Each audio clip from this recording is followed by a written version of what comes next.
ایک گاؤں میں حمزہ نام کا ایک نوجوان رہتا تھا۔ وہ بظاہر نیک تھا مگر نماز میں سستی کرتا، توبہ کو ہر روز کل پر ٹال دیتا اور دنیا کی مصروفیات میں ایسا گم ہو جاتا تھا کہ اسے اپنی آخرت کی فکر کم ہی رہتی تھی۔ ایک شام وہ اپنے دوست کے جنازے میں شریک ہوا۔ نماز جنازے کے بعد سب لوگ قبرستان سے واپس جانے لگے، مگر حمزہ کچھ دیر وہاں بیٹھا رہا۔ سورج غروب ہو چکا تھا اور ہر طرف خاموشی چھائی ہوئی تھی۔ اسی خاموش ماحول میں اسے یوں محسوس ہوا جیسے کوئی پکار رہا ہو، اے انسان، اپنی زندگی کی قدر کر، کیونکہ یہاں آنے کے بعد اعمال کا وقت ختم ہو جاتا ہے۔ حمزہ گھبرا کر ادھر ادھر دیکھنے لگا مگر وہاں کوئی نہ تھا۔ اس کے دل پر اس لمحے ایسا اثر ہوا کہ اسے اپنی غفلت یاد آ گئی۔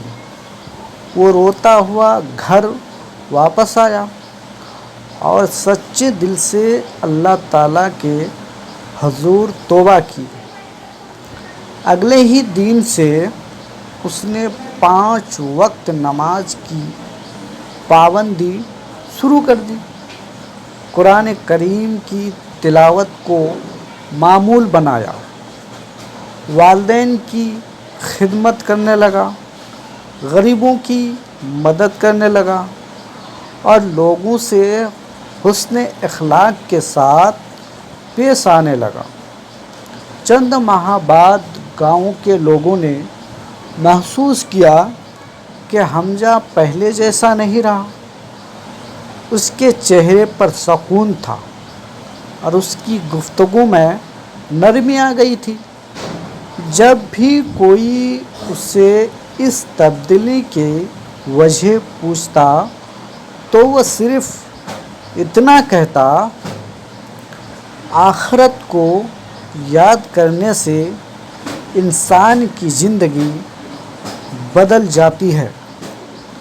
ایک دن مسجد کے امام صاحب نے فرمایا، سب سے کامیاب وہ شخص ہے جو موت آنے سے پہلے اپنے رب کی طرف رجوع کر لے۔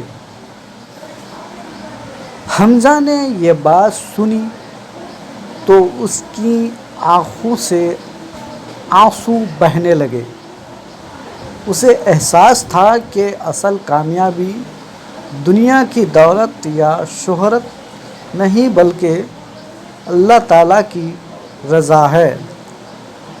اس دن کے بعد اس نے ہر نیکی کو غنیمت جانا، کیونکہ اسے یقین تھا کہ زندگی کا ہر دن ایک نئی مہلت اور یہ مہلت ہمیشہ باقی نہیں رہے گی۔ سبق: موت اور آخرت کو یاد رکھنا انسان کو نیکی کی طرف رغبت کرتا ہے۔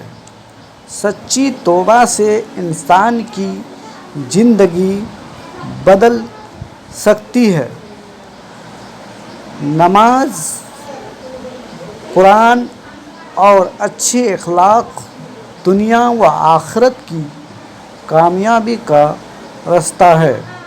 نیک اعمال کی تیاری زندگی ہی میں کرنی چاہیے، کیونکہ موت کے بعد اعمال کا موقع نہیں رہتا۔ اللہ تعالیٰ ہمیں اپنی زندگی کو نیک اعمال سے بھرنے، سچی توبہ کرنے اور حسن خاتمہ نصیب فرمائے۔ اس طرح کے اسلامی واقعات سننے کے لیے ہمارے چینل کو لائک کریں، سبسکرائب کریں۔ اللہ تعالیٰ سارے روئے زمین مسلمان کو راہ صراط المستقیم پر چلائے۔